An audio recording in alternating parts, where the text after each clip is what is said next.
دوستوں، قربانی کی تاریخ بھی اتنی ہی قدیم ہے جتنی انسانی تاریخ، لیکن امت مسلمہ ہر سال جو قربانی کرتی ہے یہ حضرت ابراہیم اور حضرت اسماعیل علیہ السلام کی یاد ہے۔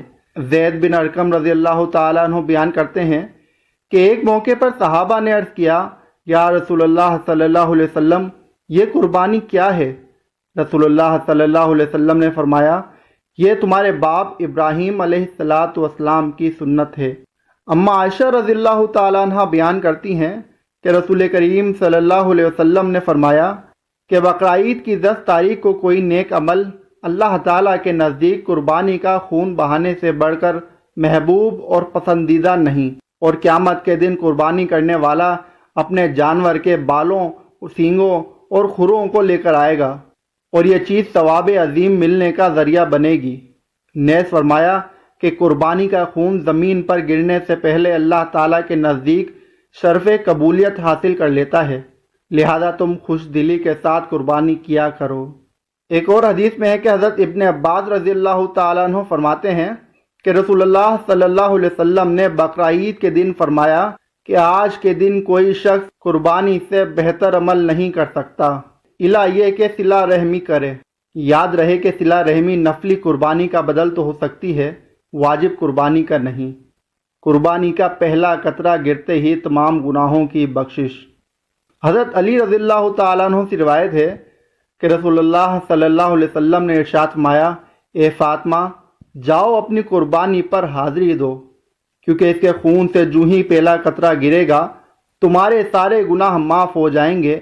نیز وہ جانور قیامت کے دن اپنے خون اور گوشت کے ساتھ لایا جائے گا، اور پھر اسے 70 گنا بھاری کر کے تمہارے میدان میں رکھ دیا جائے گا۔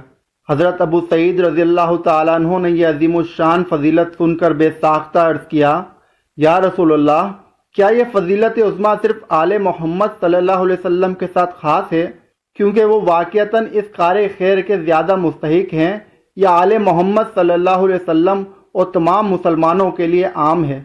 آپ صلی اللہ علیہ وسلم نے ارشاد فرمایا، یہ عظیم الشان فضیلت آل محمد کے لیے تو بطور خاص ہے اور تمام مسلمانوں کے لیے بھی عام ہے، یعنی ہر مسلمان کو بھی قربانی کرنے کے بعد یہ فضیلت حاصل ہوگی۔ اس روایت سے 2 اہم فضیلتیں معلوم ہوئی۔ پہلی، قربانی کے جانور کا پہلا قطرہ گرتے ہی قربانی کرنے والے کی مغفرت ہو جاتی ہے۔ دوسری، قیامت کے دن قربانی کا جانور خون اور گوشت کے ساتھ لایا جائے گا، پھر اس کو 70 گنا وزنی کر کر میدان میں رکھ دیا جائے گا۔ اس لیے نہایت خوش دلی اور فراخ دلی سے قربانی کرنی چاہیے۔ واجب نہ ہو تو بھی ان فضیلتوں کو حاصل کرنے کے لیے قربانی کر لینی چاہیے۔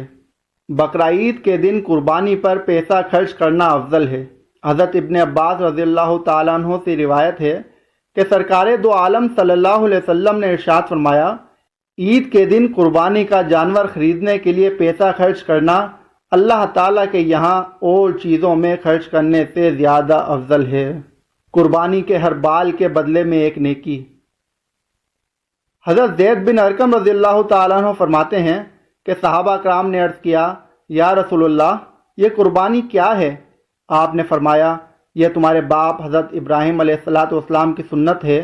انہوں نے عرض کیا کہ یا رسول اللہ صلی اللہ علیہ وسلم، اس میں ہمارے لیے کیا فائدہ ہے؟ آپ نے فرمایا، تمہارا فائدہ یہ ہے کہ تمہیں قربانی کے جانور کے ہر بال کے بدلے میں ایک نیکی ملے گی۔ انہوں نے پھر عرض کیا، یا رسول اللہ، جن جانوروں کے بدن پر اون ہے اس اون کا کیا حکم ہے؟ کیا اس پر بھی کچھ ملے گا؟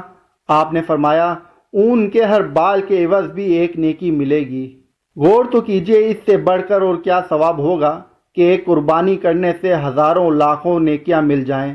دمبے اور بھیڑ کے بدن پر کتنے لاتعداد بال ہوتے ہیں، اگر کوئی صبح سے شام تک گننا چاہے تو بھی نہ گن سکے، تو سوچئے ہمارے کچھ ہزاروں کے مقابلے میں کتنی بے حساب نیکیاں ہوئیں۔ اس قدر اجر و ثواب کو دیکھ کر خوب بڑھ چڑھ کر قربانی کرنی چاہیے۔ واجب تو واجب ہے ہی، اگر وسعت ہو تو نفلی قربانی بھی کرنی چاہیے۔ ان مبارک دنوں کے چلے جانے کے بعد پھر یہ دولت کہاں نصیب ہوگی، اور اس آسانی سے یہ بے شمار نیکیاں کہاں میسر ہوں گی۔ پھر اگر اللہ جل شانہ نے مالی فراخی عطا فرمائی ہے تو جہاں اپنی طرف سے قربانی کریں وہاں اپنے مرحوم عزیزوں کی طرف سے بھی کرے، مثلاً ماں باپ بہن بھائی وغیرہ، ان کی طرف سے قربانی کرنے سے ان کی روح کو اتنا عظیم الشان ثواب پہنچ جائے گا۔ اور کیا ہی اچھا ہو کہ محسن عظیم نور مجسم رحمت عالم صلی اللہ علیہ وسلم کی جانب سے اور آپ کے اہل بیت کی طرف سے بھی قربانی کی جائے، ورنہ کم از کم اپنی واجب قربانی تو ضرور ہی کر دے۔ جس شخص نے قربانی واجب ہوتے ہوئے نہ کی تو اس سے بڑھ کر بد نصیب اور محروم کون ہوگا؟ حدیث میں ایسے شخص کو عیدگاہ میں حاضری ہی سے منع کر دیا گیا ہے۔ حضرت ابو ہریرہ رضی اللہ تعالیٰ عنہ سے روایت ہے، وہ فرماتے ہیں کہ محسن اعظم صلی اللہ علیہ وسلم نے ارشاد فرمایا، جس شخص میں قربانی کرنے کی وسعت ہو پھر بھی وہ قربانی نہ کرے تو ایسا آدمی ہماری عیدگاہ میں حاضر نہ ہو۔ تو دوستو، اللہ رب العزت ہمیں اس اجر عظیم سے محروم نہ کریں، اور دوستوں اپنی قربانی کے اندر اپنے پڑوسیوں کو، غریبوں کو، محتاجوں کو ضرور یاد رکھیں۔